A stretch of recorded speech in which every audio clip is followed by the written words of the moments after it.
and some members of our delegation also called on the executive director of the UNFPA. Aside from thanking the UNFPA for its support to the Gambia over the years, they talked about a host of important things. We want more resources. We still have to address maternal mortality, infant mortality, a host of other issues affecting our populations. And really, we cannot address that unless we invest more. And that is what I raised with him, and he's keen. Like the DHS, the Demographic and Health Survey. We should hold it this April. But it requires a lot of resources. So we are looking forward to his assistance in that regard so that he can complement the efforts of government and other partners who are contributing to it. And also, we can use him as a conduit to reach other bilateral and multilateral agents, and he's willing. The April 2013 census also featured in the discussions between the Vice President and the UNFPA boss. Government has done a lot of commitment. For example, government has put in $200,000, and for example, other people should come on board also and complement the efforts of government, definitely. And the American ambassador, I'm talking about the DHS, the American ambassador put in $300,000 committed, you know, and is willing to use macro. Macro requires about $500,000 or $400,000. So in order to get the assistance of macro, the Americans have so far raised through USAID $300,000, but we still need more resources. 3 Gambians, 2 of them Grts and the other an imam, doubling as an airline operator to Mecca, also had an audience with Madam Jai Sedi whilst in New York. Authorities on the Kora, Alhaji Papa Suso and Mohammed Suso, are now serving as visiting lecturers on African music in colleges and universities in America. Their meeting touched on the importance of maintaining traditional African cultures, norms and values.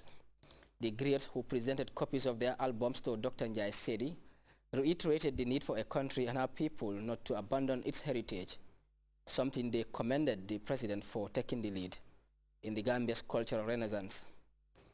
Famara Fofana, Grts. The delegation of the European Union to the Gambia recently hosted a reception at the Alliance Franco as they joined the rest of the world to commemorate the International Women's Day, an annual event that pays homage to the economic, social, political and cultural achievements of women the world over. Louis Mendy was there and he reports this year's theme is Connecting Girls, Inspiring Futures.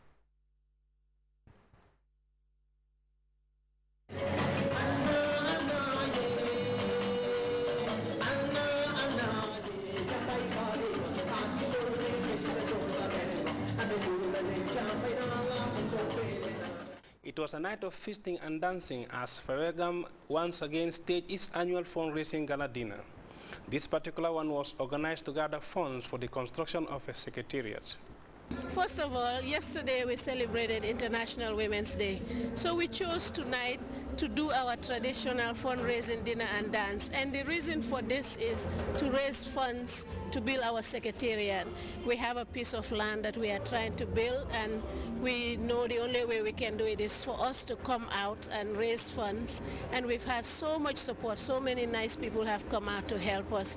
We would like to say thank you to, first of all, to the First Lady. She has really supported us. We are so happy tonight. I mean, we are elated. And the Minister of Basic and Secondary Education, her and her permanent secretary, her deputy permanent secretaries, her staff, everybody at the ministry support us so much. And all our partners, we are really happy, especially you guys, GRTS. Thank you so much. Established in 1998, Fawegam the Gambia is committed to supporting girls and women to acquire education for development. Fawegam, that is Fawe the Gambia chapter, we were formed in 1998. And Fawe International is going to be 20 years this September. So you see, we've been around a long time. And what's your objective? Our objectives. Okay, Fawe, our main goal is just to make sure, maybe I shouldn't say just, our main goal is to make sure that girls are enrolled in school, they stay in school until they finish, and they have quality education. We work for the development of women and girls, and we work through their mothers, and that's how we formed the Mothers Clubs. They support us to advocate for girls' education, and like you heard the minister said earlier, we have reached parity, we have attained parity in the Gambia, and thanks to this advocacy work we are doing in the Gambia. Among those institutions, individuals and high-profile dignitaries who were present to lend Fawegam a hand of support was the Minister of Basic and Secondary Education, Fat Lamin Faye, as they continue to maximize efforts to create an enabling environment for the girl child to be an educated, responsible, as well as an assertive citizen in line with education for all. I am indeed very elated to be part of this ceremony, this dinner, which I want to say is quite apt, given the fact that Fawegam is out to contribute towards the development of girls and women in this country. And this dinner is being held just a day after the International Day for Women. As the gala lasted into the night, a royal toast was thrown in honor of the First Lady, Her Excellency Madam Zainab Yahya Jammeh, who donated $100,000 as part of her contribution to aid Fawegam accomplish its dreams.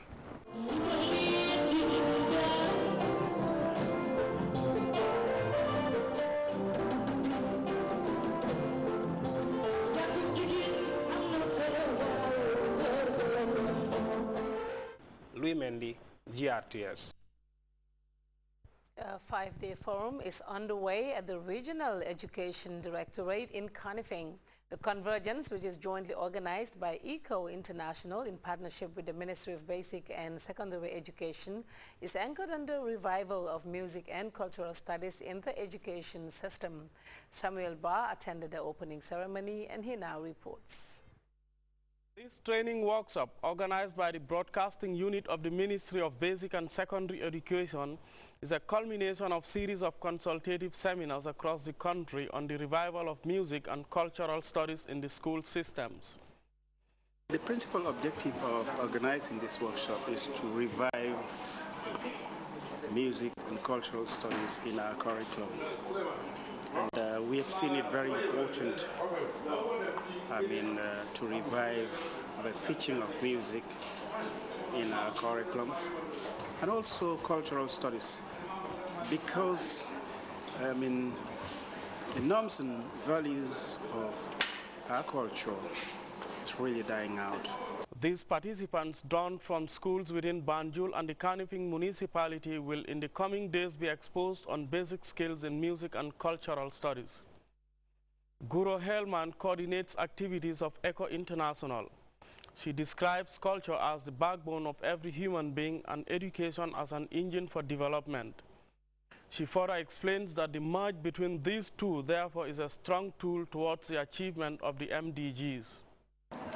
We believe that with the Culture Kids program, we can empower children and youth to find new ways to strengthen their identity, to empower them to creative entrepreneurship and to employability, locally as well as globally.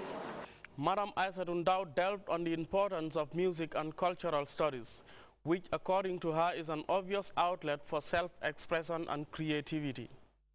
If her statement is anything to go by, then the million-dollar question is that why then has this component been squashed of the Gambia College's curricular program? If all this, Mr. Chairperson, I am saying, and I am putting a lot of emphasis on the importance of music and cultural studies, I'm sure the group sitting here would be wondering why Gambia College, being the teacher training institution and the only teacher training institution for the lower level, have not yet embarked on training its teachers on music and cultural studies.